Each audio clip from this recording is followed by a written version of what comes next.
हरे कृष्णा। नमो विष्णुपदाय कृष्णप्रेष्ठाय भूतले श्रीमते भक्तिवेदांत स्वामिनिति नामिने। नमस्ते सारस्वती देवे गौरवाणी प्रचारिणे निर्विशेष शून्यवादी पाश्चात्य देशतारिणे। जय श्री कृष्ण चैतन्य प्रभु नित्यानंद श्री अद्वैत गदाधर शिवासादि गौर भक्त वृंद। हरे कृष्णा कृष्णा कृष्णा हरे हरे, हरे राम राम राम हरे हरे। हरे Krishna. So we welcome you all back to the third day of this course, Self-Evaluation Tools on the Path of Bhakti.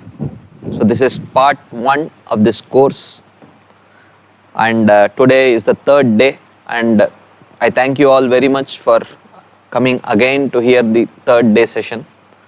In 1.5 hours, as I mentioned before, is a long duration, and it's not very easy to sit with concentration hearing philosophy for such long time, especially during this digital age.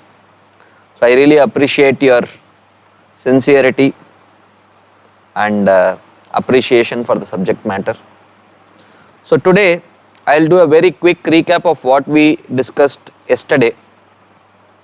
As I mentioned before, this course is primarily based on the book Madhurya Kadambini by Srila Vishwanath Chakravarti Thakur.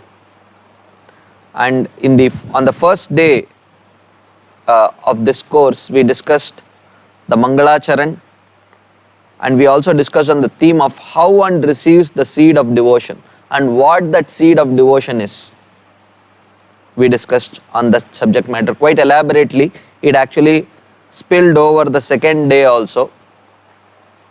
And then on the second day, that is yesterday, we discussed about how this bhakti is not caused by any other process. It is ahaituki. It is only self-causative. And we saw a few examples of this. Even though it may seem like we saw that the Supreme Lord is also completely independent. But still, it may seem like he is forced by time, he is forced by circumstances to appear. Like we saw in the case of Yada Yada Hi Dharmasya Glanir Bhavati Bharata Abhyuttanam Adharmasya Tadatmanam Srijamyaham. He mentions that how whenever there is a decline in religion and increase in irreligion, is Krishna forced to appear? No. Krishna chooses to appear. And also Paritranaya Sadhunam Vinashaya Cha Dushkritam Dharma Samsthapanarthaya Sambhavami Yuge Yuge. The word Yuge Yuge may seem to indicate that Krishna is forced by time to appear, but still that is not true. So in the same way, even though bhakti may seem to appear due to certain material circumstances, but Bhakti Devi is completely independent and she is not forced by any material circumstances to appear in any person. She is completely independent. So we discussed on this theme quite elaborately yesterday. I will not get into that. And then we discuss the next theme of rather it is bhakti which supports all the processes. Whether it may be karma or jnana or yoga or any other process, any other Vedic process, if it does not have this element of bhakti, it cannot give any result. Srila Shukadeva Goswami in the second canto of Srimad Bhagavatam says, Tapasvino dhanapara yashasvino manasvino mantravida sumangala Kshemam na vindanti vinaya darpanam tasmai shubhadra shravase namo namaha. He says, one may be a tapasvi or dhanapara or a very charitable person, Vedic charity. All these activities are performed for achieving particular material benefits or at the most liberation. So, or one may be a karma yogi or a jnana yogi or an ashtanga yogi. Kshemam na vindanti. He cannot achieve that particular goal, Vinaya Darpanam, if he does not offer worship to the Supreme Lord, if he does not perform the limbs of bhakti, it is not possible for him to achieve success. So that is the summary. That one verse summarizes whatever we saw in this whole section. I will not get into the details of this section now. And then we discussed that how bhakti further does not depend on even faith and purity. Even though faith is said to be the indicator for the onset of bhakti. One can say that someone has become a devotee only when he has received faith. But bhakti is not dependent on faith also, because we saw if one performs activities of devotional service like honoring prasadam or associating with devotees just on the material platform, even though it is performed, these activities may be performed without faith, but performance of such activities without faith has the ability to generate faith in future through accumulation of Agyat Sukriti. So we discussed this concept of Agyat Sukriti also in detail yesterday. If not in detail, at least briefly we discussed about this Agyat Sukriti, how Agyat Sukriti accumulates to give rise to Shraddha or faith. But even if devotional activities are performed without faith, it can still give benefit. And also how the practice of bhakti does not depend on purity also. Unlike the other processes like karma, jnana, yoga, which are very much dependent on very high standards of purity, bhakti is not dependent. Apichet suduracharo bhajate maam ananyabhak sadhureva samantavya samyak vivasito hi saha. Even an impure person can start Mam hi partha vipashritya episyu papayonaya striyo vaishyastata shudrastepi anti param gatim viso. So many such verses. Nidesha niyamastatra nakala nirnayastata na uchishtadau nishedo asti Sri Harer namni lubdake. For a person who is attracted to chanting the holy name, there are no hard and fast rules. There is no restriction in terms of time, place, circumstances. Anytime one can chant the holy name. So therefore, bhakti is called as Yatsyat Sarvatra Sarvada. The fourth Chatushloki of Srimad Bhagavatam describes the process of bhakti as Yatsyat Sarvatra Sarvada. It can be performed by anyone at any time under all circumstances. This is the only path. So therefore, there is no material disqualification for practicing this path of bhakti. That was the next very important theme, glorifying this path of bhakti that we saw yesterday. And then the next theme that we discussed was that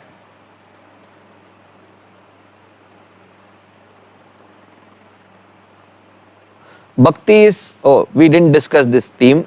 Today we will start discussing this theme of how bhakti is not one of the means of attaining jnana. This is one popular misconception which many people have. In the initial stages, you need to perform bhakti, but ultimately the purpose of performing bhakti is to attain the stage of jnana. And once you attain jnana, there is no need for bhakti. This is one popular understanding, but actually it's a popular misunderstanding. That's what we will see in this section. Only an ignorant person will say that bhakti is but a means for attaining jnana. But the Shastras very emphatically state that bhakti, even in the beginning stages, is much more superior to the highest achievement one can achieve by the practice of jnana, which is impersonal liberation. So, the beginning stage of bhakti, Shraddha, such a Shraddhavan Bhakta, he may not even have started bhajana kriya, performance of devotional activities.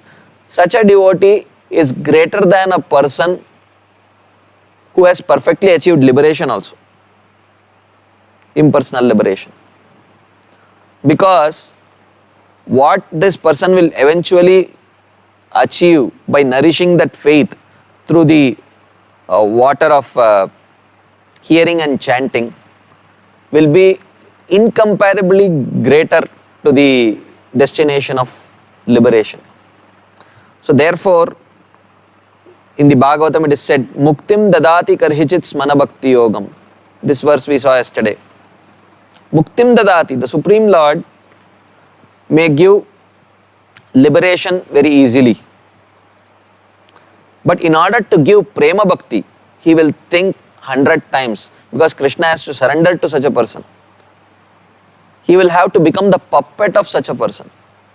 Therefore, Krishna will do it, but he will ensure that his puppeteer is qualified enough to use him as the puppet. So therefore, one should understand that bhakti is an extremely rare commodity. It is not that easily available. And also another verse he quotes from the 6th canto.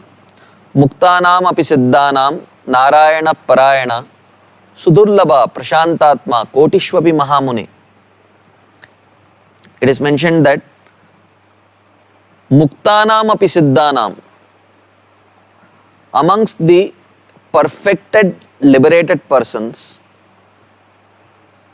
greater than the perfectly liberated persons is Narayana Parayana, is a devotee of the Lord. He does not say Narayana Parayana Siddha, perfected devotees. He is talking about a devotee of Narayan is greater than a liberated person. Sudurlabha Prashantatma Kotishvapi Mahamuni. In fact, to find such a person is more rare than finding thousands of liberated personalities. So therefore, one should not say that bhakti is just but a means of attaining jnana, because even to find a very defective, struggling, just started neophyte devotee is much more rarer than finding a liberated person. So therefore, it is a misconception to think that bhakti is just but a means of attaining jnana. But sometimes bhakti plays the role of jnana's assistant only to support it. Just like sometimes if someone joins a driving school, if he wants to learn driving a car, it may seem like sometimes after initially teaching that person how to drive, the teacher may sit on the passenger seat and he may allow the student to sit on the driver's seat. That does not mean that the student has become the teacher and the teacher has become the student. The teacher is always the teacher, and the student, if he learns properly, in future may become the teacher. But currently in front of his teacher, he will always remain a student only. So similarly, sometimes in the processes like Karma Yoga, Jnana Yoga and Ashtanga Yoga, bhakti voluntarily takes a secondary role of supporting. But that does not make the position of bhakti to be inferior to jnana or karma or anything for that matter. So this is just like the example that is given is sometimes Vamanadev appeared as the younger brother of Indra. He was born as the son of Aditi. So just because he was born as the younger brother of Indra does not mean Indra is superior to Vamanadev. Indra is just a living entity, Jiva Tattva. Vamanadev is Vishnu Tattva. But still he chose to appear as the younger brother of Indra just to give him some support. But one should not say, oh look, Vamanadev is younger, Indra is elder, therefore Indra must be superior. That is improper conclusion. So exalted realized souls have confirmed that this revealed not Vamanadev's inferior position, rather his unsurpassed mercy upon his devotee. Even though that devotee may be a mixed devotee like Indra, but still Krishna showers mercy upon his devotee. And to the extent that he willingly becomes the younger brother of Indra. So therefore, in this manner, bhakti, even though transcendental and supremely independent, but being very merciful by nature, sometimes accepts a lower position. just to give support to the processes of karma, jnana and yoga. So this is the conclusion of the Bhakti Shastras. This is the conclusion of all the Shastras actually. Therefore, Srila Vishwanath Thakur concludes this chapter, first chapter, that only an animal would reject bhakti. So in this way, through the various themes that has been presented, it has been concluded that bhakti is all pervading, bhakti is all attractive, bhakti is life-giving to all the other processes, bhakti is super excellent, and it is supremely independent also. And it is self-manifesting in nature.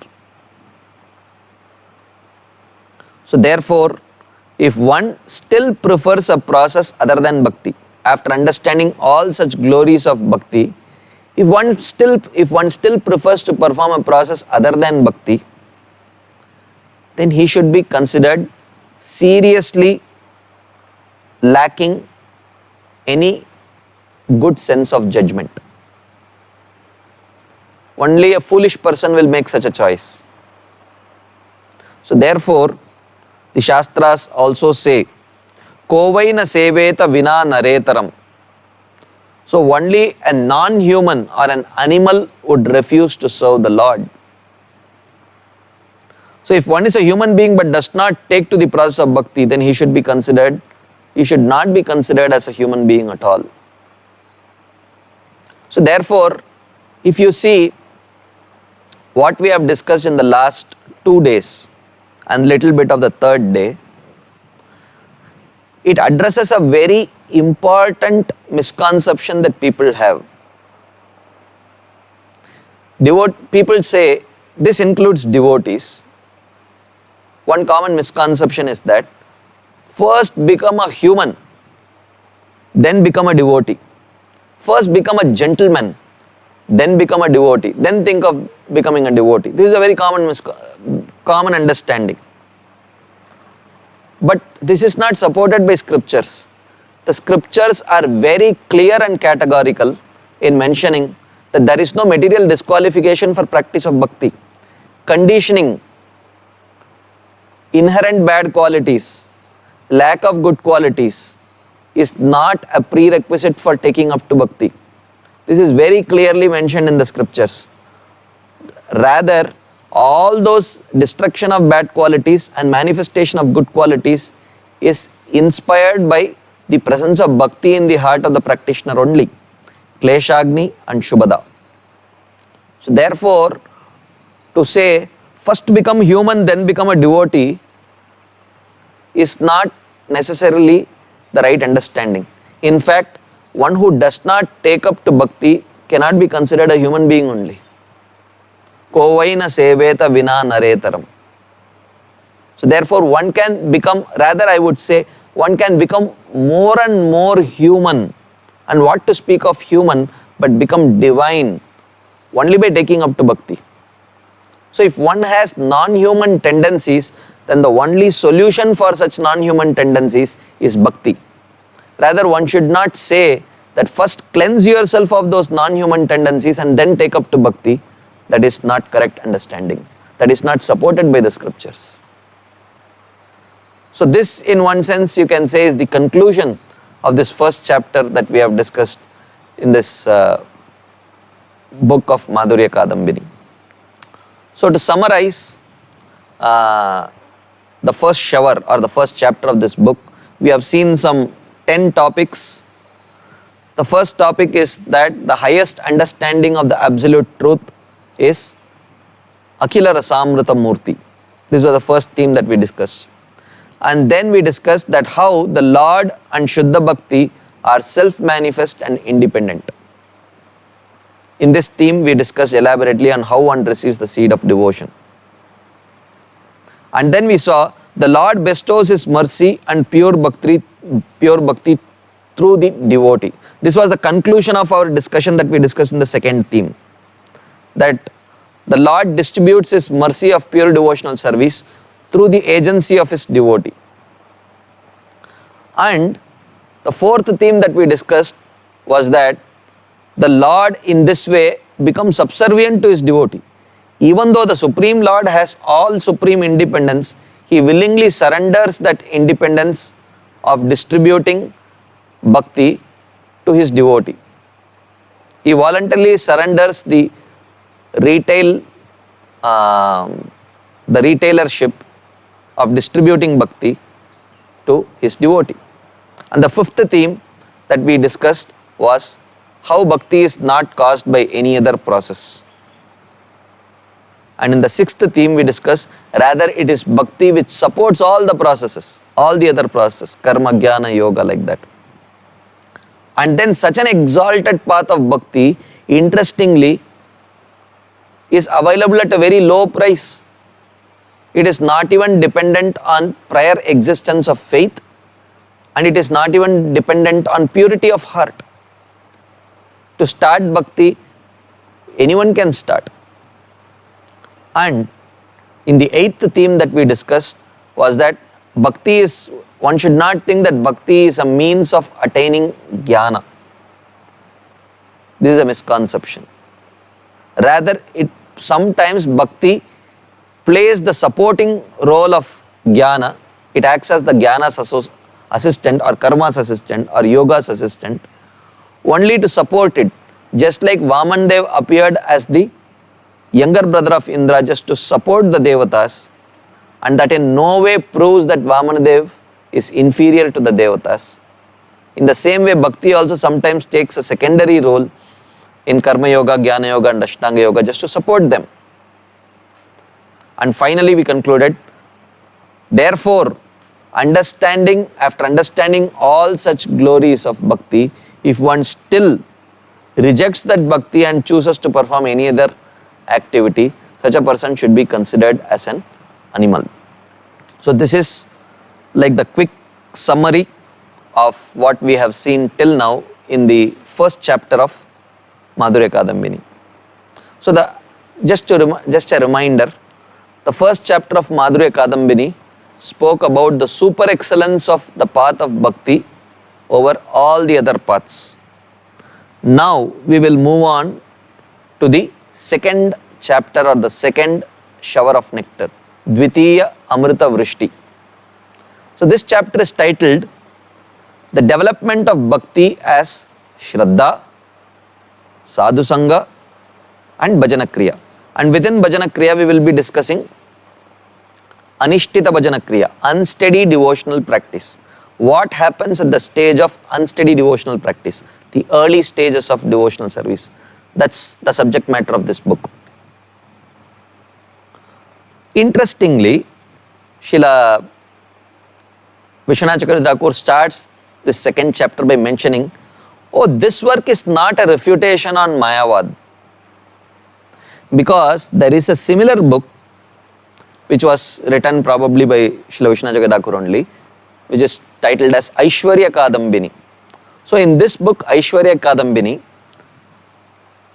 Srila Vishwanath Chakravarti Thakur presented various common Mayavad misconceptions and gave refutations to these Mayavad misconceptions.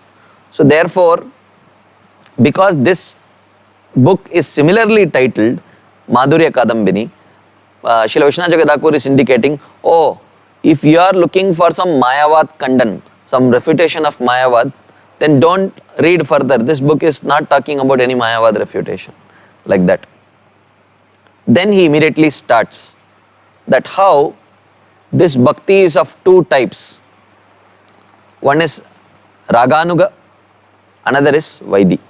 So sadhana bhakti is of two types, Vaidhi sadhana bhakti and Raganuga sadhana bhakti. So we will very briefly discuss these two paths. These two paths will not be elaborately discussed in this book, even though I have put some content from Bhakti Rasamrita Sindhu, but Bhakti Rasamrita Sindhu actually discusses these themes much more elaborately. But to whatever extent it is discussed in Madhurya Kadambini, with some additional details from Bhakti Rasamrita Sindhu we will discuss. So for those of you who may not be aware there is another parallel course that is going on, which is titled as Rediscovering Vaidhi Sadhana Bhakti, in which we are discussing from the book Bhakti Rasamrit Sindhu. It is a summary study, but it's a detailed summary study with emphasis on the concepts and personal application from Bhakti Rasamrit Sindhu. So in that we are discussing in little more detail the nature of Vaidhi Sadhana, Raganuga Sadhana and all of that. Of course, Raganuga Sadhana will be discussed in a sequel to this first course sometime later. So the second theme that we will discuss in this chapter, second chapter of this book, is the two types of bhakti, Raganuga and Vaidhi. So he says, what is the nature of pure devotional service? Anyabhilashita shunyam jnana karmadhyanavritam anukulyena krishnana sheelanam bhaktiruttama. Pure bhakti unmixed with karma and jnana. That is the first point that is mentioned here. Which means jnana karmadi anavrita bhakti. Which means one understands that I need to practice only Navada bhakti, only the ninefold devotional service to attain my goal. Krishna bhakti kaile sarva karma krita hoy. With that trust, when one performs bhakti, Srila Vishwanath Thakur says, that bhakti is like a wish-fulfilling creeper appearing in the field of senses, because one can perform devotional service using all the senses. And that bhakti is the refuge, or it's the shelter for those devotees who are Dridavratas and Madhuvratas. Dridavratas means those who are very clear that I don't want any other result by practice of bhakti than to establish a personal relationship with Krishna. All I need is only a personal relationship with Krishna, nothing else. They are very firm and convinced. So they are called as Dridavratas or Anyabhilashita Shunya Bhaktas. And they are also Madhuvratas. They are interested only in tasting the nectar of Krishna Prem. And the very life of this creeper is a favorable attitude, Anukulyena. And that favorable attitude naturally manifests into some favorable service, Krishnana Sheelanam. So in this way, Srila Vishwanath Thakur, in his own sweet way, presents the nature of pure devotional service or Ananya Bhakti as Anyabhilashita Shunyam Jnana Karmadhyanavritam Anukulyena Krishnana Sheelanam Bhaktiruttama. Then he says, this bhakti, this Uttama Bhakti when practiced, even from the beginning stage of its practice, has two effects which immediately become manifest. They are Kleshagni and Shubhada, which we are currently discussing the same. We discussed the same subject matter in the chapter in the other course on rediscovering Vaidhi Sadhana Bhakti. So I will not go much into detail. So Kleshagni means the practice of bhakti helps the heart lose the iron-like material qualities, and this is Kleshagni, and it helps the heart acquire pure golden spiritual qualities, which is Shubhada. In essence, so Kleshagni and Shubhada are the first two benefits which immediately start manifesting after one starts practicing Uttama Bhakti or Anyabhilashita Shunya Bhakti. As a sprouting creeper, now yesterday we discussed about the seed. The seed is Shraddha. But when that seed is watered by Shravana Kirtana Jale Karaye Shechan. So the gardener, after he sows the seed, ensures that there is periodic watering and nourishment that is given to the seed in the form of hearing and chanting primarily, and of course other limbs, Archanam, Vandanam, Dasyam, Sakyam, Atmanivedanam and so on.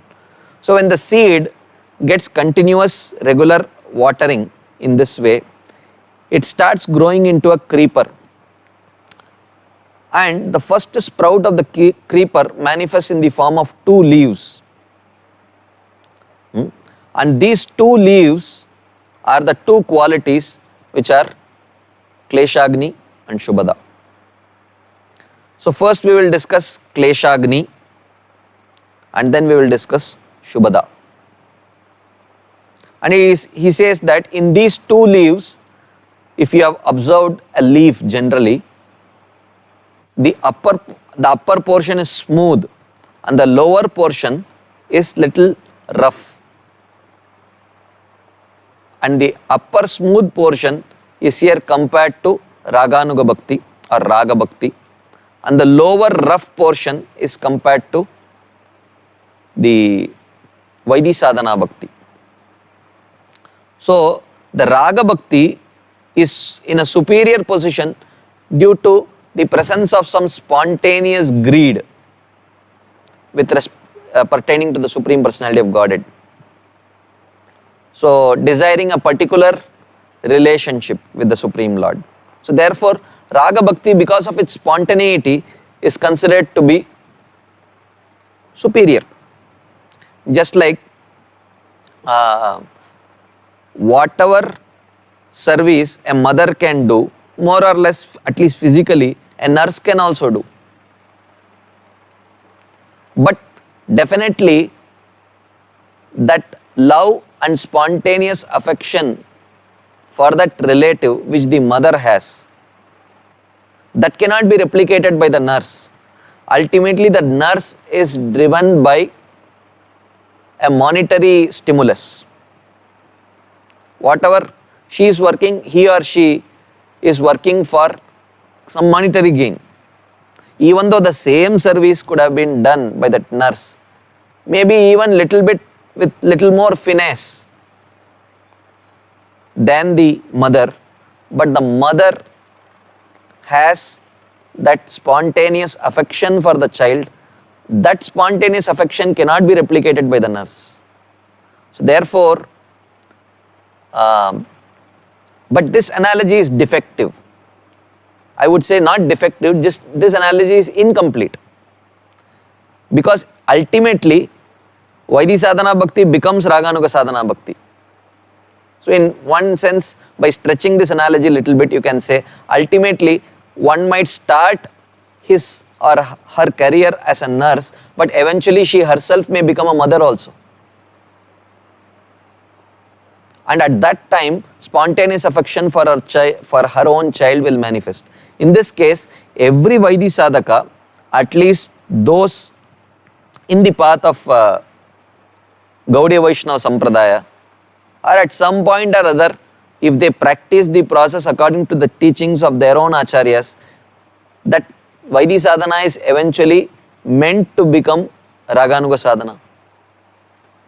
Of course, we are talking about these two terminologies without properly defining them. So we will first go and try to understand what these two are very, very briefly. So, defining Raganuga and Ragatmika Bhakti. So, what is this Raganuga Sadhana? What is this Raganuga Sadhana Bhakti? Virajantim abhivyaktam vrajavasi janadishu Ragatmikam anusruta yasa Raganuga uchyate. So this is Rupa Goswami mentioning in the Bhakti Rasamrita Sindhu. Sa Raganuga uchyate. Who is that Raganuga Bhakta? Ragatmikam anusruta. One who follows the Ragatmika Bhakta, he is a Raganuga Bhakta. So I came to understand who is a Raganuga because that terminology was new to me. Now you have introduced another terminology. You are telling one who follows the Ragatmika Bhakta, he is a Raganuga Bhakta. But I don't know who is a Ragatmika Bhakta. So who is a Ragatmika Bhakta? Virajantim abhivyaktam vrajavasi janadishu. And this type of bhakti is distinctly seen in the Vrajavasis. So which means Ragatmika Bhaktas are generally Vrajavasis.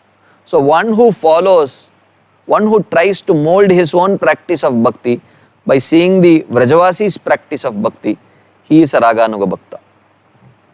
Therefore, Srila Rupa Goswami says, Raganuga Vivekartam Adau Ragatmika Uchyate. He says, In order to understand what Raganuga is, first you have to understand what Ragatmika is. What is this practice of bhakti by the Vrajavasis?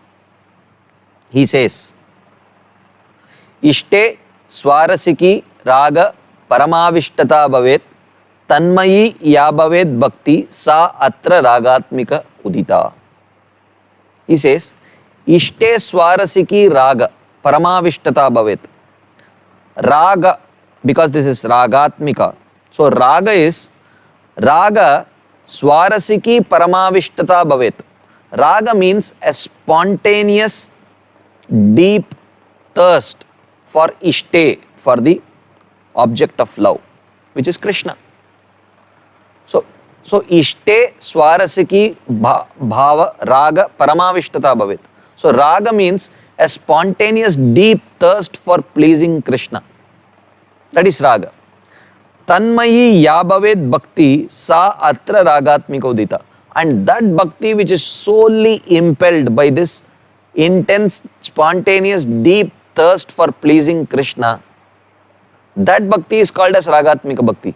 And that is the type of bhakti the Vrajavasis have for Krishna. Spontaneous, deep thirst for pleasing Krishna. And a Raganuga Bhakta is one who tries to follow the footsteps of this kind of a Ragatmika Bhakta, the Vrajavasi. He may not have that spontaneous, deep thirst to please Krishna yet, but he is very much inspired to see that kind of love present in the heart of Vrajavasis. And somehow he thinks, one day I want to have that same love. So that is a Raganuga Bhakta. He says, what did he do? Like we say that what should I do to get the kind of love that you have for Krishna? I don't have that love, but I am aspiring for that love. I will try to follow in your footsteps. I will try to learn how you love Krishna because I want to develop that love. That is a Raganuga Bhakta. And the Vrajavasi who already has that love, he is Ragatmika Bhakta. So what does this Raganuga Bhakta do? Bhakti Rasamrita Sindhu says, Krishnam Smaran Janam Chasya Preshtam Nijasamihitam Tattat Kataratas Chaso Kuryad Vasam Vraje Sada. What is this practice of Raganuga Sadhana? How do they practice? Krishnam Smaran. They practice remembering Krishna. Cha asya preshtam janam smaran. They don't just remember Krishna, they remember Krishna along with his associates. But which associates? Of course, Vrajavasis. But amongst Vrajavasis, which associates? Nijasamihitam. That Vrajavasi who has an inclination similar to his inclination. Let's say the Raganuga Sadhaka is aspiring for Vatsalya Ras. He wants to become like an elderly Gopa or Gopi in Vrindavan, serving Krishna in that way. If that is his aspiration, then he will try to meditate Krishna being loved by Nanda Maharaj, Mother Yashoda. He may be meditating on how Mother Yashoda churns butter. Various such pastimes are there. That person will be remembering those pastimes, meditating on those pastimes. Krishnam Smaran Janam Chasya Preshtam Nijasamihitam. So this is Smaranam. Tattat Kataratas Chaso Kuryad Vasam Vrajesada. And the second aspect is Tattat Kataratah. And all the pastimes related to that Vatsalya Bhav, he will hear with rapt attention. And Kuryad Vasam Vrajesada. And he will always try to live in Vrindavan physically and mentally. And if physically it's not possible, at least mentally. So in this way, he has great appreciation for the land of Vrindavan. He has great appreciation for the residents of Vrindavan. He has great attraction for the kind of love that they have for Krishna. And more specifically, he has specific attraction amongst those Vrajavasis. He has specific attraction for those who have the same flavor of love that he is aspiring to achieve in future. Like in this case, Nanda Maharaj and Mother Yashoda. Or in other case, if someone may be aspiring for Sakyaras or friendly bhav, he may be meditating on the pastimes of Krishna along with his gopas while grazing the cows, and the various pastimes of Krishna while killing the demons along with his friends, and all that they may be inclined to meditate on those pastimes. Kuryad vasam vraje sada. And they should at least, if physically not possible, at least mentally, they should try to live in Vrindavan. Not just appreciate Vrindavan, but mentally live in Vrindavan. Currently, we may not have any such inclination. We don't have to be disappointed, because such a state is possible only after one reaches the very elevated stages of Vaidhi sadhana, like Nishtha, Ruchi or Asakti. Only at such stages one can actually develop this mode of Raganuga sadhana. One should not prematurely try to assume that I have already reached that stage. Vaidhi Bhakti is not for me, it is too low for me. One should not think like that. Because the minimum qualification for practicing Raganuga sadhana is Nishtha. And later we will see what are the symptoms of Nishtha. How do we know whether I have reached the stage of Nishtha or not? In this very same book, Srila Vishwanath Thakur will say that there are 5 symptoms. Absence of these 5 symptoms is the proof that you have reached Nishtha. First symptom of a person who has reached Nishtha is that the absence of laya. Laya means while chanting, while hearing, and while in Sankirtan or any other process of devotional service, he will never feel sleepy.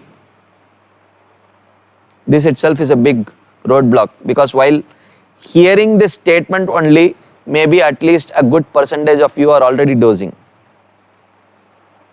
And while speaking this, because I didn't get good rest last night, I am already feeling little sleepy. Therefore, even though we are discussing a very interesting subject matter about the Vrajavasis and their love for Krishna, but still sitting on the Vyasasan and speaking, and also because of speaking to the camera and not seeing any live person around, I feel probably it's okay if I doze a little bit. So absence of laya or sleep in performing the limbs of devotional service, especially chanting and hearing, is one very important symptom of a person who has reached Nishtha. The second symptom of a person who has reached the stage of Nishtha is absence of Vikshepa. Vikshepa means distraction. While chanting, while hearing, he is not distracted to think about other duties, other things and all such things. So one who has reached the Nishtha, there will be absence of Vikshepa. And then the third symptom of Nishtha is Apratipatti. Apratipatti means lack of taste. Of course, momentary, temporary lack of taste for performing some devotional activities.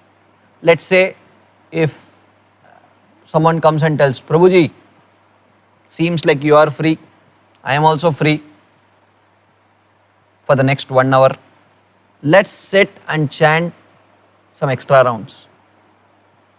So I may say, Prabhu, it's true that I am free, but you chant please. I would rather like to take a stroll, walk around.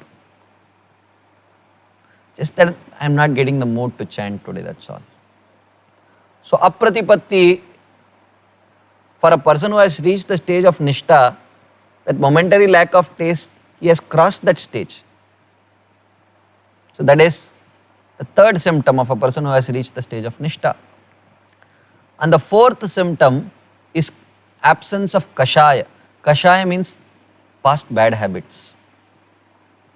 So till one is struggling within the realm of Anartha Nivritti, some kind or other kind of past bad habits may time and again come and trouble that person. But once one has reached the stage of Nishta, one more or less transcends the stage of succumbing to past bad habits, or he may not even be troubled by past bad habits. Because past bad habits are born out of the influence of the lower modes, Rajogun and Tamogun. But at the stage of Nishta, it is mentioned in Bhagavatam, Tada rajas tamobhava kamalobhadayasche chetayeter anaviddam sthitam sattve prasidati. At the stage of Nishta, the influence of the lower modes is more or less gone. And because the bad habits are due to the influence of the lower modes of passion and ignorance, at the stage of Nishta, one is fairly free from the influence of those past bad habits. This is the fourth symptom. And the fifth symptom of Nishta is Rasaswad, absence of Rasaswad.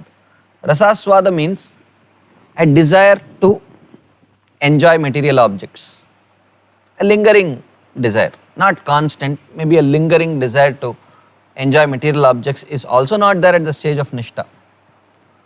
So these are the 5 symptoms: lack of laya, sleep, lack of vikshepa or distraction, lack of apratipatti or temporary or momentary lack of taste, lack of kashaya or past bad habits, and lack of rasaswada or a desire to enjoy material things.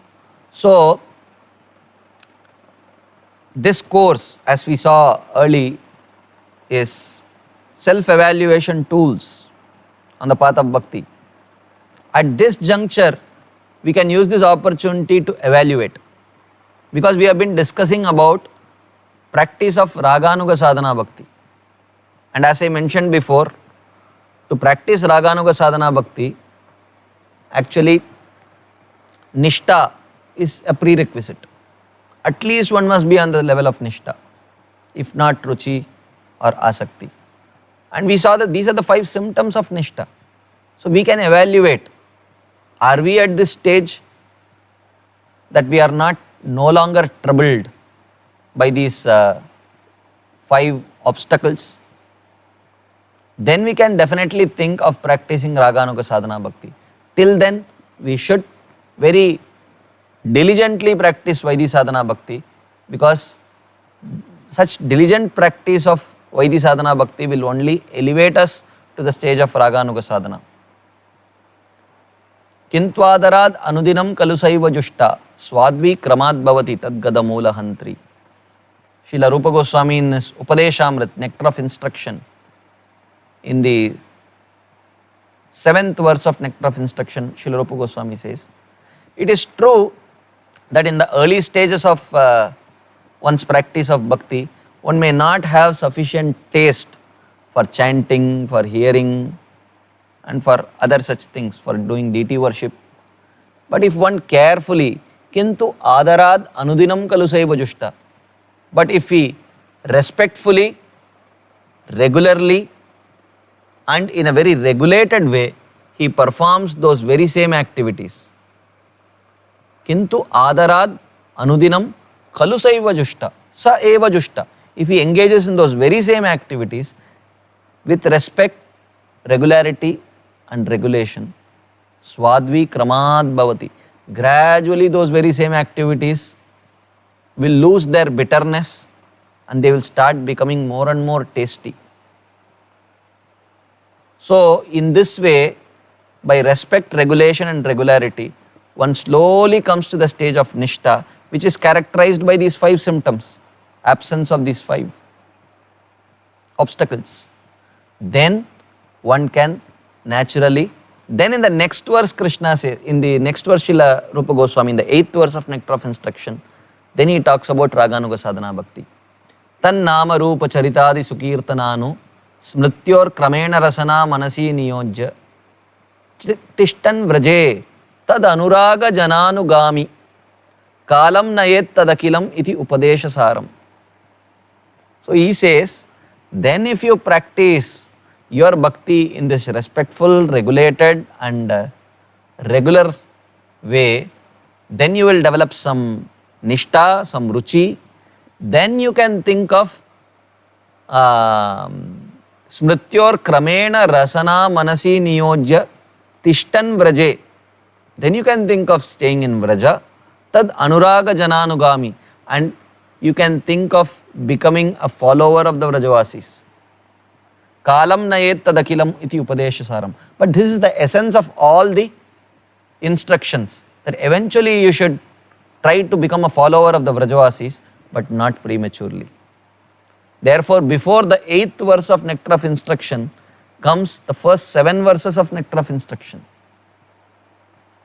One day if we get an opportunity, we will see how very beautifully and logically these verses of Nectar of Instruction flow. So, that's what we have been discussing here. Krishnam smaran janam chasya preshtam nijasamihitam tattat kata ratas chasau kuryad vasam vraje sada. These are the various elements of practice of Raganuga sadhana. That one should remember the Vrindavan form of Krishna and his dear associates, and who have inclinations similar to the inclination that one is aspiring to achieve. And not only that, he very diligently hears about those topics of that particular katha with a desire to live in Vraja always. Or if one has an opportunity, one should live in Vraja always. And then such a practitioner has a twofold practice. This is also described in Bhakti Rasamrita Sindhu. We will elaborately discuss when we discuss Bhakti Rasamrita Sindhu. But for now I will just briefly touch. This verse is again from the same book. Seva sadhaka rupena siddha rupena chatrahi tad bhava lipsuna karya vrajalokanu saratah. Srila Rupa Goswami says that the practitioners of Raganuga sadhana perform 2 types of activities. Sadhaka Rupa activities and Siddha Rupa activities. So Sadhaka Rupa activities means activities performed within this body, with this body, external activities. And Siddha Rupa activities are internal meditation, which one cannot see. So Seva sadhaka rupena. So his normal activity, he will also wake up early in the morning for Mangalarti, he will attend Mangalarti, then Narsingarti, then Tulsi Arti, then Sikshashtakam, then chanting and Guru Puja, Bhagavatam class, everything will be attended by that practitioner of Raganuga sadhana. But during the day, he will take a particular fixed duration of time to sit and meditate on his Siddharupa Seva. So Siddharupa Seva means meditation on the form and his activities in that form which he is aspiring for in future. It is still an aspiration only. He has not received it. So in order to do that, his Sadhaka Rupa Seva, his activities or service in the physical body is always following the 6 Goswamis and their followers. Vande Rupa Sanatanau Raghuyugau Shri Jiva Gopalakau. Srila Rupa Goswami, Sanatan Goswami, Srila Raghunath Das Goswami, Srila Raghunath Bhatta Goswami, Srila Jiva Goswami and Srila Gopala Bhatta Goswami. So, and their followers. So his physical activities and physical service is following the 6 Goswamis, but his internal meditation is following in the footsteps of a Vrajavasi in Vrindavan. It could be Sridama and Subal, it could be Nanda Maharaj and Yashoda, it could be Rupa Manjari or Lavanga Manjari or Vilasa Manjari or Lalita Devi or Vishaka Devi. It could be one of them. But the most important thing is that this practice is not whimsical. It is guided by the spiritual master. And the role of a spiritual master is more critical in this practice than even in Vaidhi Sadhana Bhakti. So therefore one cannot whimsically practice this Raganuga Sadhana. And one has to become qualified to practice this path. So this is what we discussed. And then This is about Raganuga sadhana. And then the other aspect of sadhana bhakti is the Vaidhi sadhana bhakti. Vaidhi sadhana means that which is driven by or that those practices which get their primary stimulus from the instructions of Guru, Sadhu and Shastra. That is Vaidhi sadhana. So in this leaf, we are actually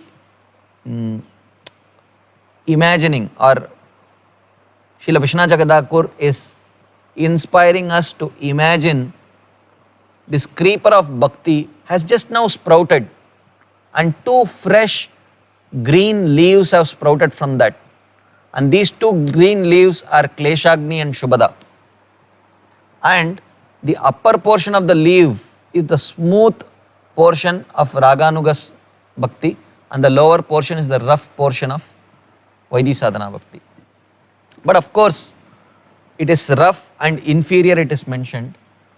But one should understand that if we are practicing Vaidhi sadhana in line of our sampradaya, that Vaidhi sadhana is eventually meant to mature into Raganuga sadhana only.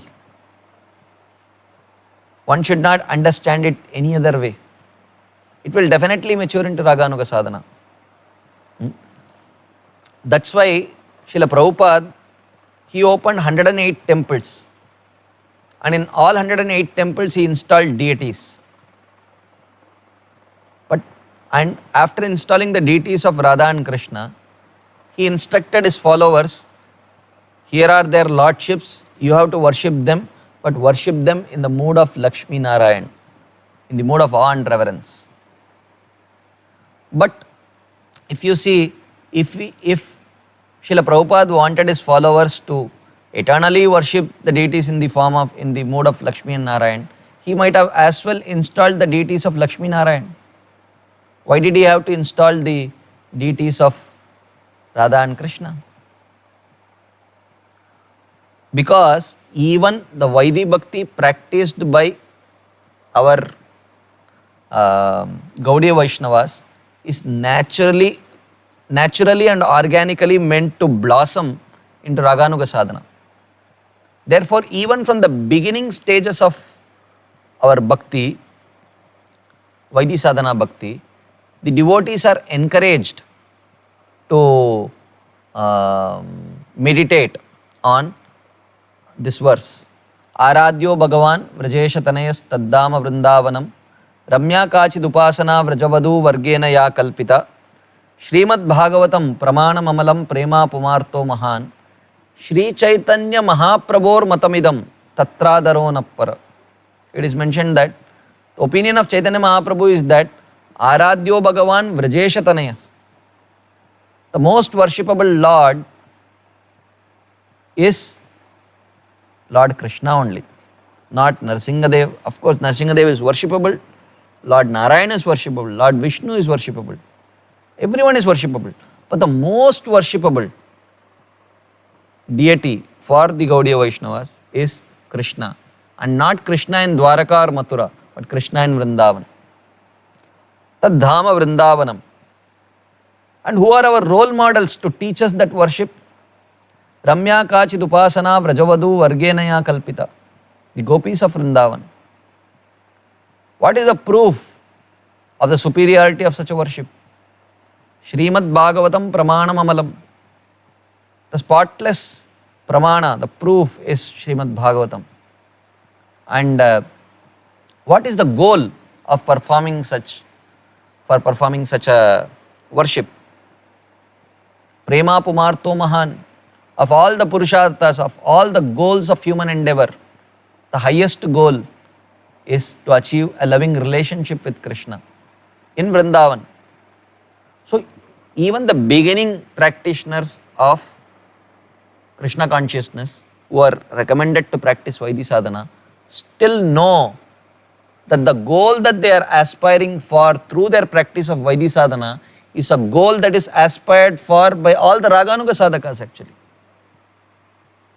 So therefore, Even though it may be mentioned here that Vaidhi sadhana is inferior, but that does not mean that the practitioner has a choice of choosing either Vaidhi or Raganuga. It is not a choice. Vaidhi is inferior just in the sense of 5th grade is inferior to 7th grade. But without completing 5th grade and then 6th grade, you cannot reach 7th grade. So, Vaidhi sadhana in our Gaudiya Vaishnava line is a natural precursor for Raganuga sadhana. When performed properly with respect, regulation and regularity, this Vaidhi sadhana will naturally and organically transform into Raganuga sadhana. So what is this Vaidhi sadhana? Srila Rupa Goswami defines, Yatra raga anavaptatvat pravrittir upajayate shasanenaiva shastrasya sa Vaidhi bhakti ruchyate. So what is this Vaidhi bhakti? He says, Yatra raga anavaptatvat, when that person has not received that raga, which we discussed earlier. But pravrittir upajayate, but he is seen to perform all those devotional activities. Shravanam, Kirtanam, Vishnu, Smaranam, Pada, Sevanam, Archanam, Vandanam, Dasyam, Sakyam, Atmanivedanam. Where is he getting his inspiration from? Shasanenaiva shastrasya. By the injunctions of Guru, Sadhu, Shastra, he is getting that inspiration. Sa Vaidhi bhakti ruchyate. So such a person who gains his inspiration predominantly from or purely from the injunctions of Guru, Sadhu and Shastra, such a person is called as a Vaidhi sadhaka. So, this is a very, very extreme definition. Just like if we have to define the influence of mode of goodness, mode of passion, mode of ignorance, Sattvagun, Rajogun and Tamogun, they have to be described independently, separately. This is the influence of Sattvagun, Tatra Sattvam Nirmalatvat Prakashakam Anamayam Sukha Sangena Badnati Jnana Sangena Chanaga. You know, goodness is described in this way, separately. So, Rajo Ragatmikam Viddhi, Trishna Sanga Samudbhavam. In this way, Rajogun is described. Tamastu Agyanajam Viddhi, Mohanam Sarvadehinam. So if you see in Bhagavad Gita, influence of Sattvagun is described, influence of Rajogun is described, influence of Tamogun is described separately. But in actual practice, in actual real life situations, all three gunas are simultaneously existing and they are inspiring and pushing and pulling that person. Similarly, in a sincere Gaudiya Vaishnava practitioner, it is not that only in the very beginning he may have the stimulus or impetus to perform his devotional activities coming purely from Guru, Sadhu and Shastra, but over a period of time, gradually when he spends 1 year, 2 years, 3 years, sincerely practicing according to the teachings of our Acharyas, then naturally at some point, that 100% inspiration which was coming from Guru, Sadhu and Shastra slowly becomes 90% Guru, Sadhu, Shastra, 10% an inspiration from Krishna and Vrindavan and the Vrajavasis. Then after few more years, 20%, 80%. After few more years, 60%, 40%. After few more years, 50-50. Like this, slowly, gradually, the influence of the Raganuga, it keeps on increasing. When one is sincerely practicing Vaidhi sadhana only. So therefore, when sometimes Vaidhi sadhana is mentioned to be inferior, again I am mentioning, one should not think that it is inferior, so we should not be practicing it. It is inferior in the sense 5th grade is inferior to 7th, but 5th grade is also a precursor to 7th grade. So 5th grade, 6th grade, 7th grade, like that. So a proof for Vaidhi sadhana is given. Tasmat Bharata Sarvatma Bhagavan Ishvaro Harihi Shrotavya Kirtitavyascha Smartavyascha Ichchata Abhayam. So this is a verse from the 2nd canto of Srimad Bhagavatam, where Parikshit Maharaj is instructed by Srila Shukadeva Goswami Therefore, my dear Parikshit Maharaj, if you desire to escape the fear of this samsara, you should hear about, chant and remember the Supreme Personality of Godhead. Shrotavya, Kirtitavyascha, Smartavyascha, Icchatabhayam. So this is coming in the form of an injunction, a rule. You should indicates there is no spontaneity. Therefore, this is given as a proof for Vaidhi sadhana bhakti, like that. So, having understood these two types of bhakti, one should understand that both Vaidhi sadhana and Raganuga sadhana equally manifest Kleshagni and Shubhada. Kleshagni means destruction of suffering and Shubhada means manifestation of all good qualities. So, yesterday we discussed in the other course, Vaidhi sadhana bhakti course, that how Klesha means suffering, and we saw 5 different types of suffering,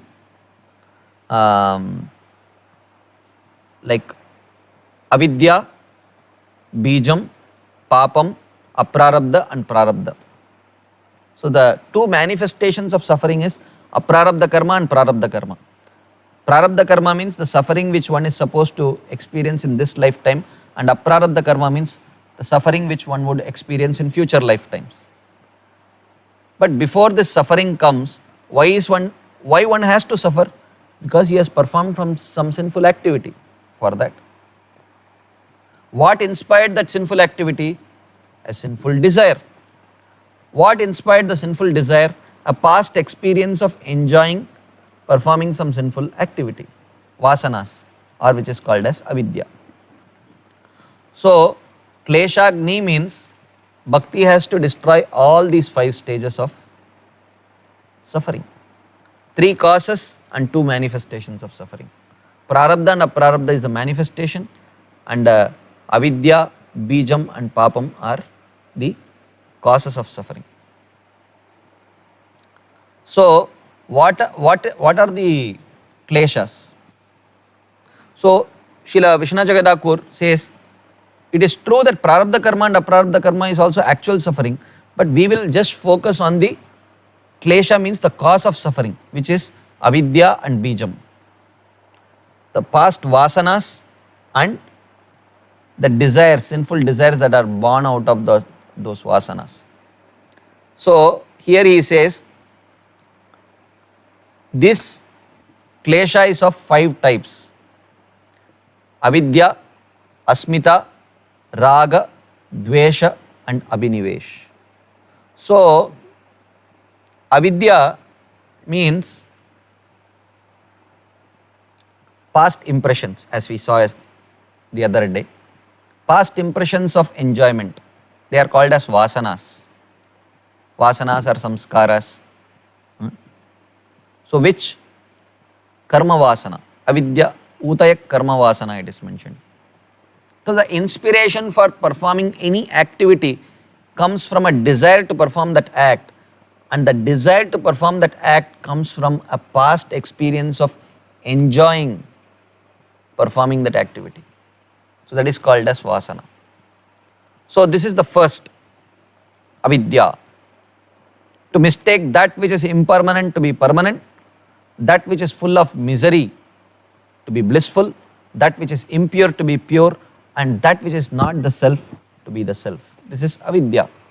And this is because we have a past experience of it.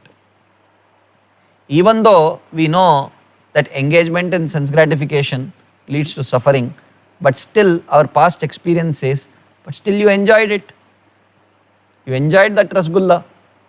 Even though you are now suffering from diabetes, but you still did enjoy that rasgulla. So that's what the vasanas say. Something which is full of misery, it will portray it to be very blissful. So this is avidya, past vasanas. Then the next is called as asmita. Asmita means identifying with the particular body as the self.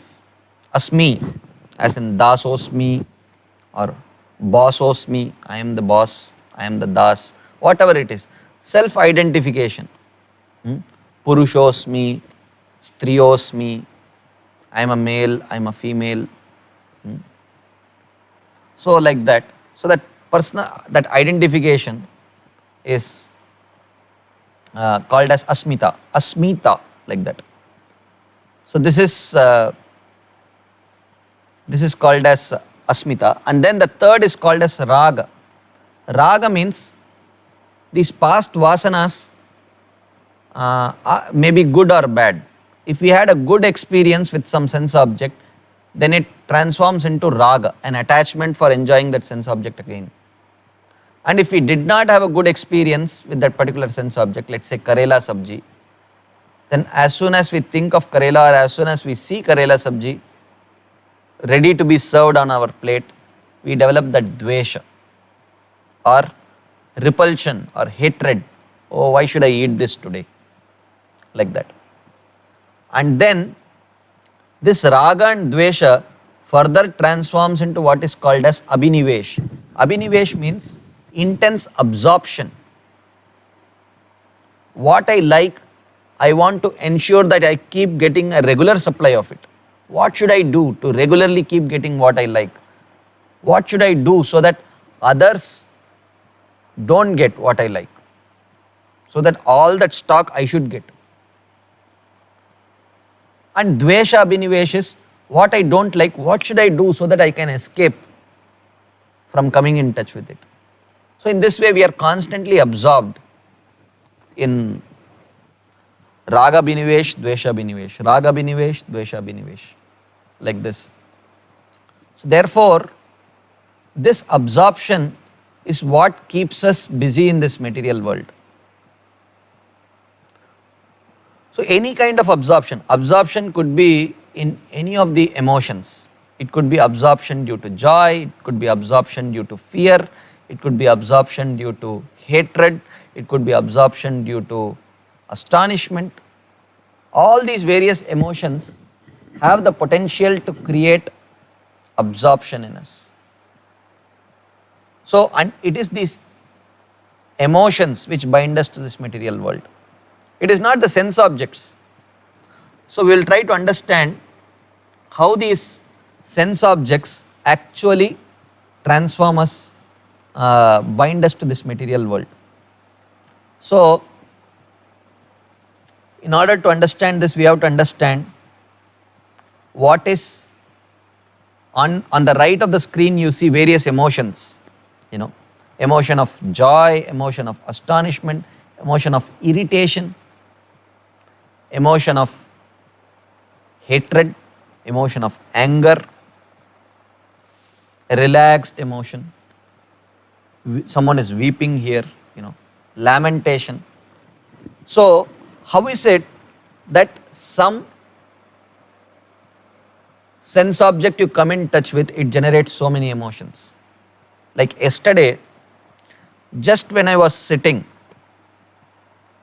and I was just going to switch on the recording for giving the class, I immediately got a phone call from the United States. One of my very good friends, he was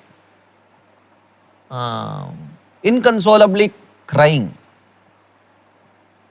The emotion of deep distress and lamentation was there, because he just received the news that that his Shiksha Guru, his most dearmost guide in his spiritual life, had just left the planet.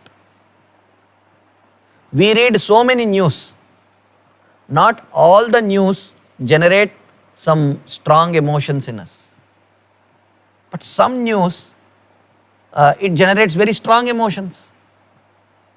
Even though it is just sound, or probably he read it in an email, it is just sight.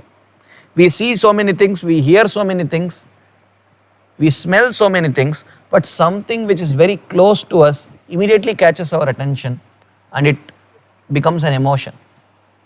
Some joy, some hatred, some lamentation. How is it that sensory signals get transformed into emotions? This is a big science. This is described in Srimad Bhagavatam in the 3rd canto. in the description of Sankhya, 26th chapter of 3rd canto, Kapiladeva describes his mother Devahuti. He says, how do these sensory signals of smell, of taste, of touch, of sound, how do they transform into emotions? So it is mentioned that there are 4 organs in our heart. These are called as Antakarana. Antakarana means internal sense organs. They are like the central processing unit.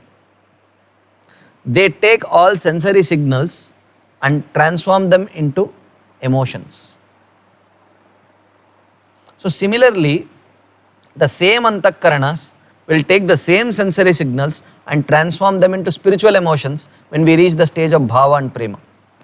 But till we are conditioned, till we are in this material world, or till we are in material consciousness, the same Antakarana, 4 of them, Chitta, Buddhi, Mana and Ahankar, they will transform the sensory signals into material emotions which will bind us to this material world. Let's say this is COVID time going. So I have to use an example which is relevant to current situation. Let's say I am giving this class or discussion looking at the camera here, video camera. And suddenly, and so many people behind the camera are moving around and I am not at all getting distracted. But suddenly, if my mother starts walking behind the camera, but can I not be distracted? No, I will immediately pause the recording and I would be unable to speak. Why? Because first thing, I am not expecting my mother here. She has not informed me. And second thing, this is COVID time. How did she manage to reach here? If she has reached here, how come she has not yet been quarantined? So many such things would be troubling my mind. Why? Why didn't I feel this way when so many other people are walking at the background? Because I have had a past experience, past interactions and a loving relationship that exists. So how is that past memory of loving relationship accessed and transformed into emotions? Even though it is same form, the other people also have a body which is made of earth, water, fire, air and ether. And the form of my mother is also made of earth, water, fire, air and ether. So therefore, and my eyes are seeing the same form, but how come it has created such a strong emotional feeling? Because of the past vasanas. And how these vasanas are retrieved? It is retrieved through these 4 Antakaranas. So these 4 Antakaranas are called as Chitta, Buddhi, Mana and Ahankar. So as soon as my eyes register a particular form, my Chitta becomes very alert. The function of Chitta is to, whenever it sees a familiar sense object, it will immediately become alert. It will start ringing the alarm.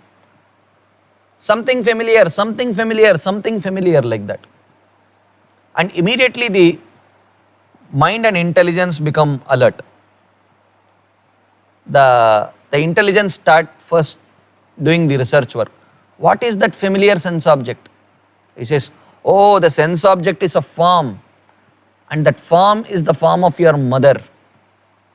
And with this mother, you have spent the last 39 years of your life, and so on, whatever. And you have had there has been very pleasant exchanges and things like that. And the mind also accesses the vasanas, but it accesses the feeling part. What is the feeling? The feeling of fear is there. The feeling of curiosity is there. Why is she here? The feeling of joy is there, the fact that she is here. The feeling of intuition or inquisitiveness is that how could she have reached here? There are no trains running.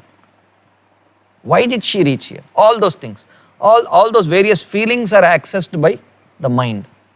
And the false ego connects all those feelings to the self. I am feeling worried. I am feeling curious. I am feeling joyful. I am feeling distressed. All those feelings, the false ego connects the feelings to the self. And as soon as it is connected to the self, it manifests in the form of an emotion. You see various emojis here. Some smiling, some curious, some distress, some lamenting, some crying, all of that. So, in this way, when the eyes fall on a particular sense object, when the ears hear some sound, and all of that generate emotions being processed by these four antakaranas, and all these four work in conjunction with the vasanas, which is what is mentioned here as avidya or ignorance or vasanas. And eventually these emotions, what you see here, is all a manifestation of raga abhinivesh and dvesha abhinivesh. Absorption due to attachment and absorption due to hatred. So this is created through these four antakaranas. And then when such strong emotions manifest, it binds a person to this material world. So it is needed. Why? We will see. Once there was a famous Russian scientist. His name is Pavlov. His name was Pavlov. He is no more. He is called the father of behavioral psychology. So this Pavlov once performed a very interesting experiment. So he constructed a mouse trap. So he wanted to study the behavior of mouse. So in this mouse trap, what you see, those two boxes hanging from the top, they are the feeding chambers. So he generally every day morning he puts one piece of cake in both these chambers so that the mouse can go and eat. So the mouse would every day go to the left hand side, eat the left hand side chamber, eat from the left hand side chamber. Then he would go to the right hand side and eat from that chamber and be happy. And one day he did something very interesting. In the left hand side chamber, from in between the cake, he inserted a small wire and gave an electric supply so that the mouse could get an electric shock. Of course, the mouse would not die, but it would give the mouse a severe jolt to make him scared. So one fine day, as of any other day, the mouse approached the cake on the left hand side, started eating it, and then its mouth touched that electric wire. It got a jolt. And it was wondering, what's wrong? Till now everything was right. Maybe I am imagining something. So it started eating the cake again, and again it got a jolt. Then it thought, okay, maybe something is wrong with this side. So the mouse went to the other side, ate that cake, it didn't get any shock, so it was happy. So in the same way, the next day also it got a shock from the left hand side. So then it would go to the right hand side and eat. And then after that it started avoiding the left hand side cake only. It ate only the right hand side cake. This went on for a few days. After this, Pavlov did something interesting. He changed that electric supply from the left hand side cake to the right hand side cake. So the next day morning the mouse woke up, went to the right hand side cake, not knowing that the whole thing has been changed. So he started eating, and after some time he got a jolt. So he got completely confused. What is this? This is supposed to be the right cake. So he tried again, he again got a jolt. So he got scared. So So he went to the left hand side cake and he started eating. He didn't get a jolt. So he got used to the new arrangement. So every day morning he would avoid the right hand side and go to the left hand side and eat. This again went on for a few days. After some time, this Pavlov started randomly changing. One day left, one day right, one day right, one day left. Like that he kept on randomly changing. And the mouse got thoroughly confused. What am I going to get? Shock or cake?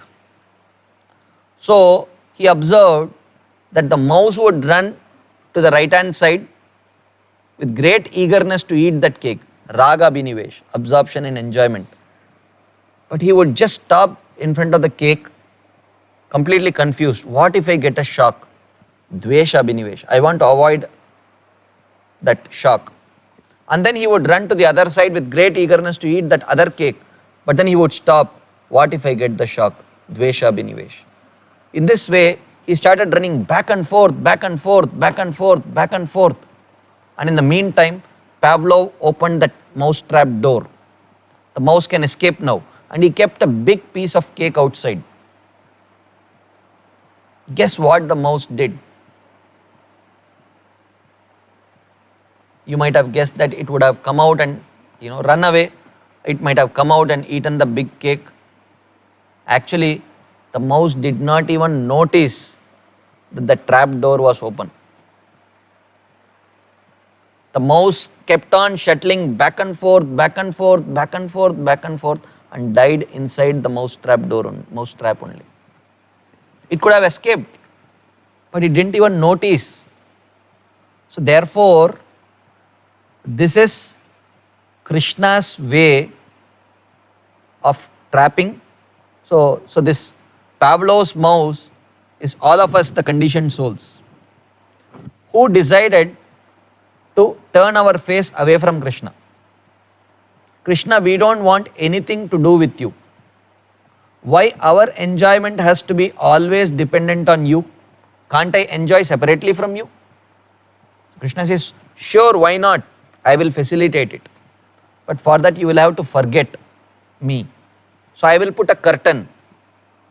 As Krishna says in Bhagavad Gita, Naham prakasha sarvasya yogamaya samavrita modoyam nabhijanati lokoma majamavyayam. You want to enjoy a life separately from me, which is not possible because I have to orchestrate all your enjoyment. But I can do one thing. I will put a curtain between you and me. You will never be able to see me. And what is that curtain made of? Avidya, Asmita, Raga, Dvesha and Abhinivesh. These 5 things. Past experience, memory of past experience, which lead to Raga and Dvesha, which leads to intense absorption.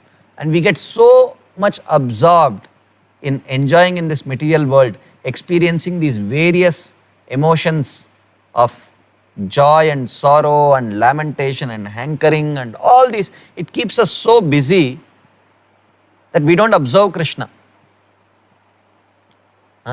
So this curtain is actually a virtual curtain. There is no literal physical curtain there. And this is a one-way curtain only. As Krishna says, Vedaham samatitani vartamanani charjuna bhavishyani cha bhutani mam tu vedana kaschan. This is the next verse. He says, Krishna, oh but Arjuna, I can see you, what you are doing. You can't see me because you are absorbed in something else. And then in the next verse he says, Icha dvesha samuttena dvandva mohena bharata sarva bhutani sammoham sargeyanti parantapa. In this 27th verse he explains what this curtain is made of. He says, Icha dvesha is raga and dvesha. Icha dvesha samuttena dvandva mohena bharata. Born out of Icha and Dvesha is this Dvandva. I like it, I don't like it. Sarva bhutani sammoham yanti. So sammoham means complete bewilderment, intense bewilderment. So sammoham is the same as abhinivesh, absorption. Samyak moham, complete bewilderment. So raga binivesh, dvesha binivesh. Raga binivesh, dvesha binivesh. This is what is the curtain made of. This is what Krishna is telling here. Icha Dvesha samuttena dvandva mohena bharata sarva bhutani sammoham sargeyanti parantapa. Since when? Since the creation. Because since creation you wanted to enjoy separately from me.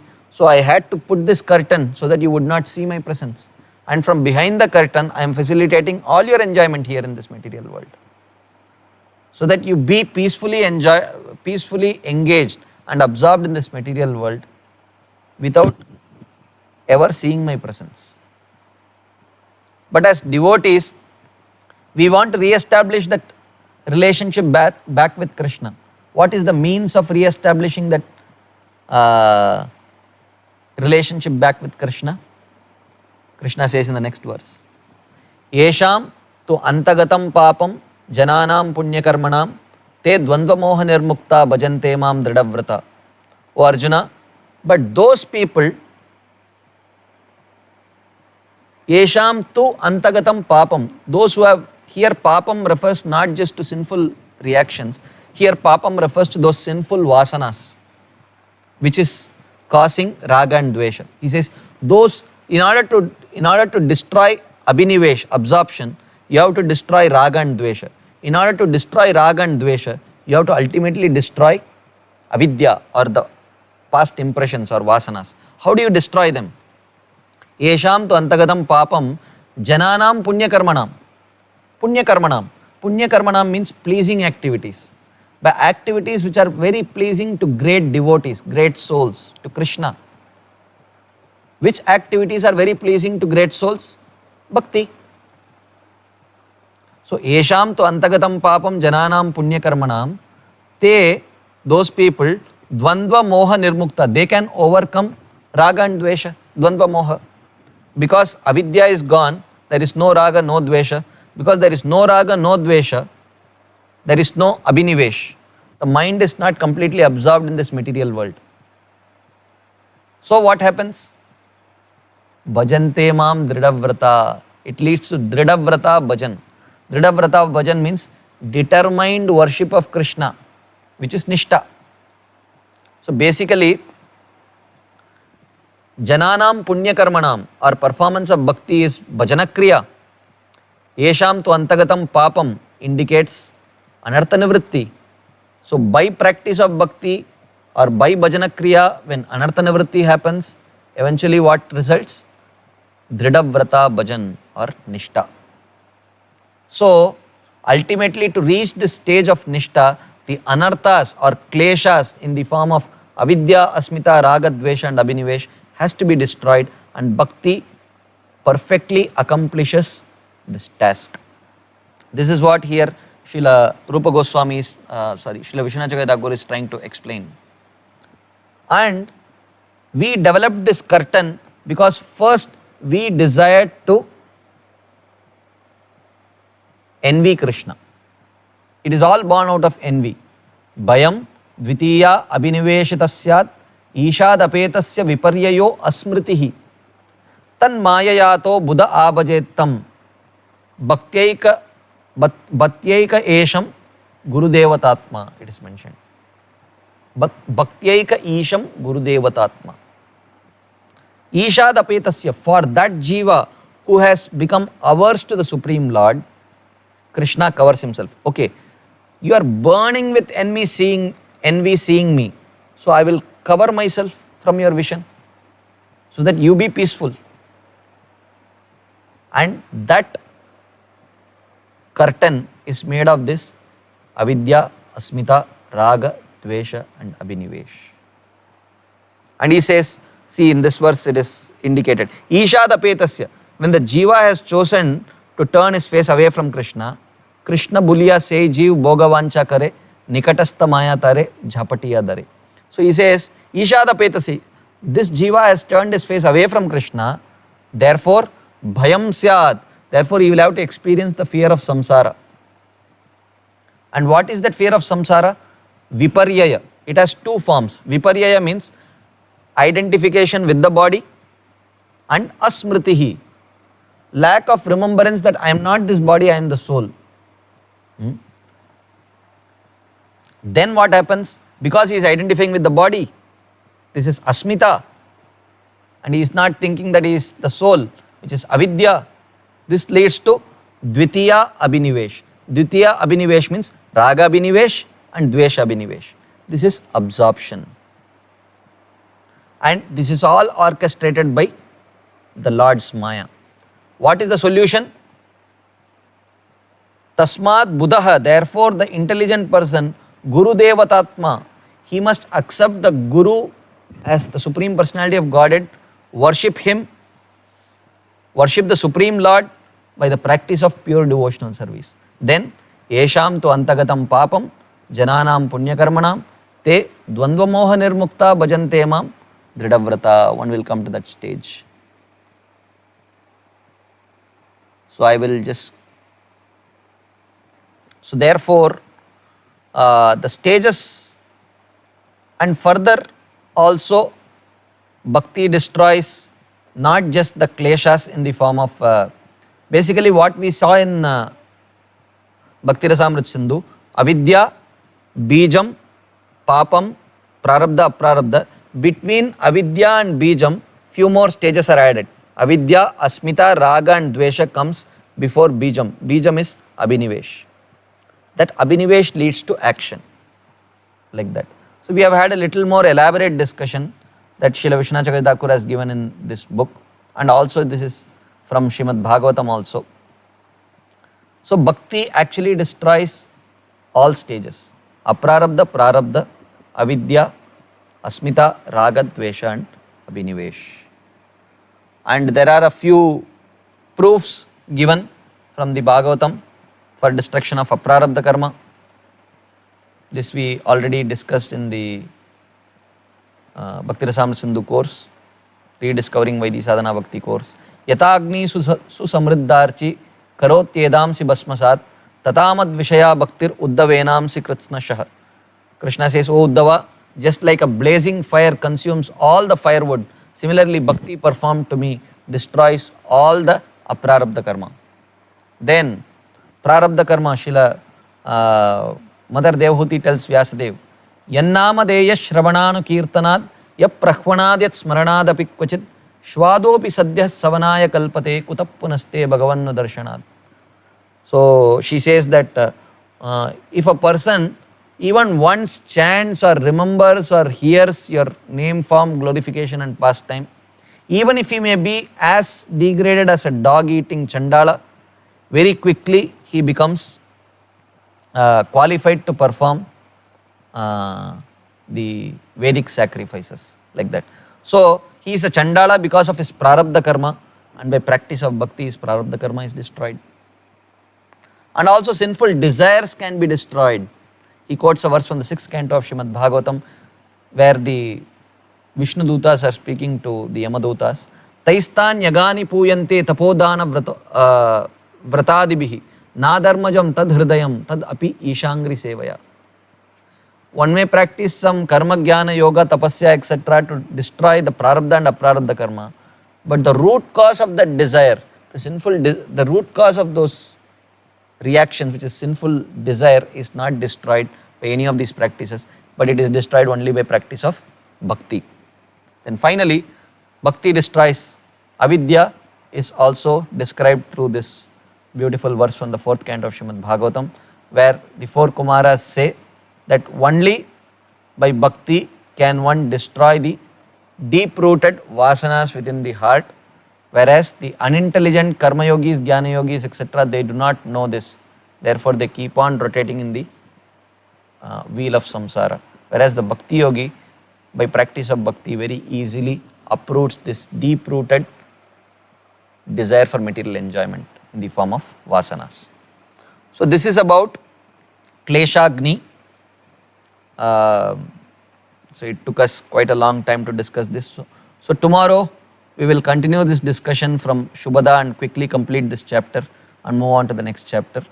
Thank you very much for your patient listening, and I am sorry I went over time today also. So hopefully we will meet again tomorrow for the 4th session of this course. Thank you very much. Srila Prabhupada ki jai, Srila Vishwanath Chakravarti Thakur ki jai, Srila Madhurya Kadambini ki jai. Hare Krishna.